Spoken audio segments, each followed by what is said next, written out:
سبحان اللہ سبحان اللہ سبحان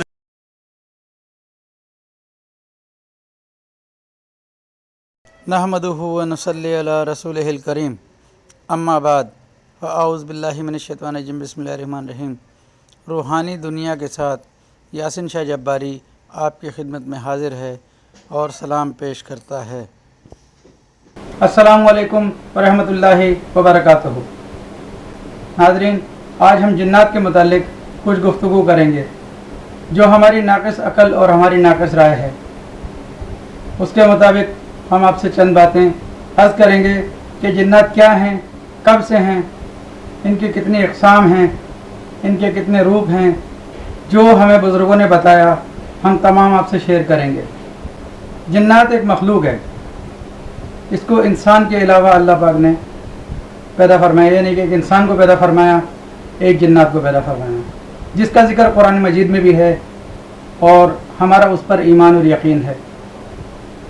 ان کے کئی خاندانی سلسلے ہیں، مثلا شیطان، شیطانہ، قرین، قرینہ، افریت، تابع، تابعہ، زوجہ، زوبیہ، ریح، ظل، حاطف، غول، طاؤت، خناس اور خبیث وغیرہ۔ ہندو ان کے نام یوں ذکر کرتے ہیں: دیو، آسیب، پری، راکشس، مسان، کناس، پلید وغیرہ۔ جنات کی تاریخ کے حوالے سے بہت سی روایتیں ہیں، لیکن یہ ایک مستند بات ہے کہ جنات کو رب تعالیٰ نے انسان سے بہت پہلے پیدا فرمایا۔ روئے زمین پر پہلے جنات ہی رہا کرتے تھے، اس کے بعد انسانوں کو پیدا فرمایا تو رب تعالیٰ کے حکم سے جنات جنگلوں اور پہاڑوں میں چلے گئے۔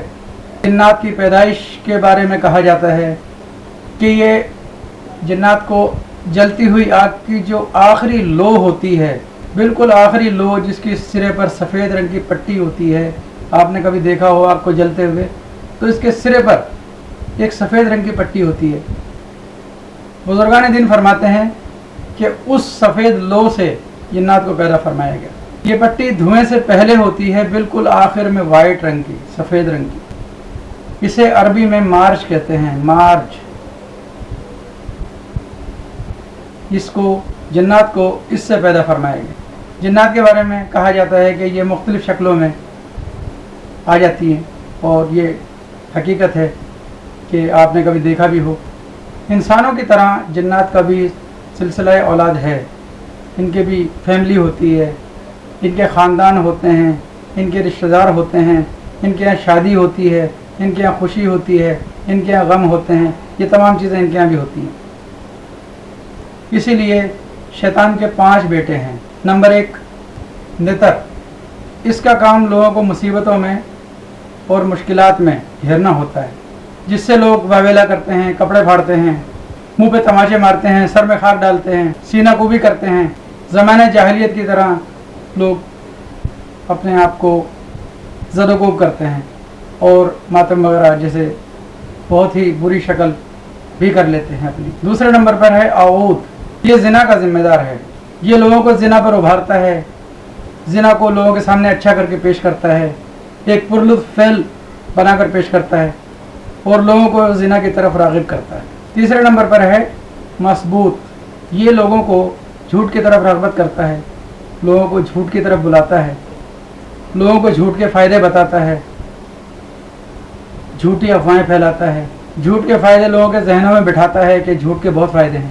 آپ نے دیکھا ہوگا اکثر لوگ جھوٹ بول کر جب کسی کام سے، کسی چیز سے بری ذمہ ہو جاتے تو کہتے ہیں دیکھو یار یہ جھوٹ میں نے بولا تو مجھے بہت فائدہ ہوا، اگر میں یہ جھوٹ نہ بولتا تو مجھے فائدہ نہ ہوتا، نعوذ باللہ، تاکہ لوگ آپس میں لڑنے مرنے لگیں، انتشار پھیل جائے۔ یہ اسے دیکھ کر بہت خوش ہوتا ہے۔ تیسرے نمبر پر ہے داسم،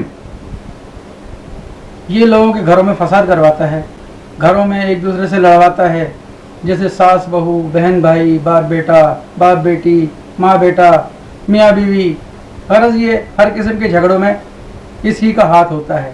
ایک دوسرے کے عیب ایک دوسرے کے ذہنوں میں ڈال کر یہ بتاتا ہے، جیسے آپ نے دیکھا ہوگا کبھی غصے میں آپ کو ایک دم سے اس کے عیب یاد آ گئے، بہن کی بھائی کی لڑائی ہو رہی ہے